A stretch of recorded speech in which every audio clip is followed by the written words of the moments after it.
monsieur le député. La parole est à monsieur Gilbert Collard pour 5 minutes.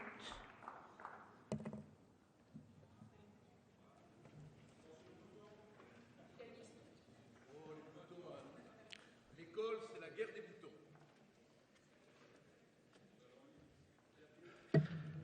L'école, c'est la guerre des boutons. Voilà. Cette proposition de loi, elle correspond partiellement à une préoccupation qui a été exprimée et combattue depuis 8 ans par Marine Le Pen dans le cadre de la campagne des régionales de 2004. Elle demandait la présence de portiques à l'entrée des écoles, elle demandait la carte de lycéen infalsifiable et elle demandait également le renforcement d'une présence d'autorité pour faire régner l'ordre. Le débat, il est simple et il est respectable de part et d'autre.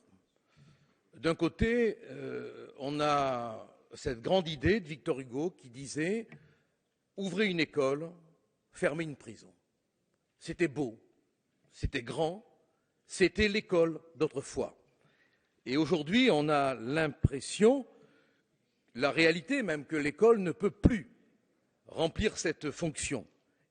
Et puis il y avait Cesbron qui nous disait aussi, vous vous en souvenez sûrement, que chaque fois qu'on loupait l'éducation d'un gosse, c'était un peu Mozart qu'on prenait le risque d'assassiner.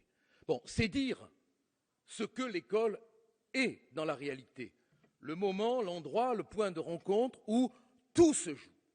Et l'enjeu, il est là maintenant.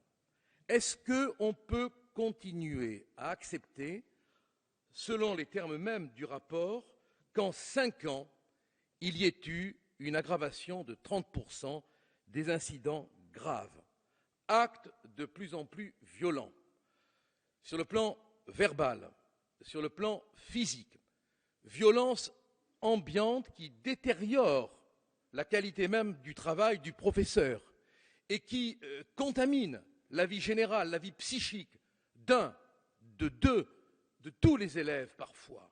La réalité, elle est là. Qu'est-ce qu'on fait? Comment on réagit? Et on se heurte dans 2 discours. D'un côté, on entend que responsabiliser, c'est stigmatiser. Mais pourquoi considérer que le fait constructeur d'une dignité, qui est lié à la responsabilité, c'est-à-dire à l'action de se prendre en charge et d'assumer ceux avec qui l'on vit, est un acte de stigmatisation.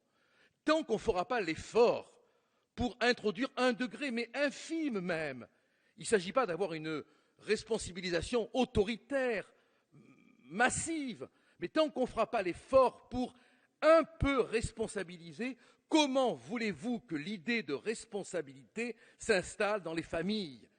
Et quand vous dites que responsabiliser, c'est stigmatiser, c'est faire un travail sur les mots qui est inconcevable. Quand je dis à quelqu'un tu es responsable, je le construis.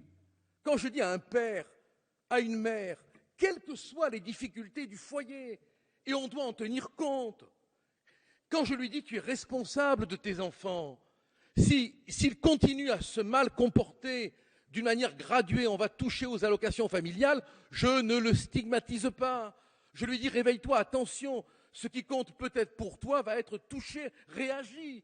Qu'est-ce qu'on peut faire d'autre aujourd'hui?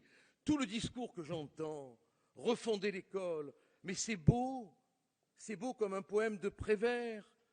C'est pas refonder l'école, c'est respecter l'école.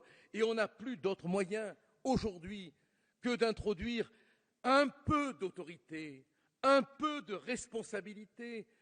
Allez voir La journée de la jupe, ce film extraordinaire, incarné par Isabelle Adjani, qui nous dit toute une réalité. Mais qu'est-ce qu'on fait? Jusqu'à quand va-t-on se contenter d'espèces de solutions comme ça, fragmentaires, qui n'apportent rien? C'est l'avenir de nos enfants, c'est l'avenir de notre pays.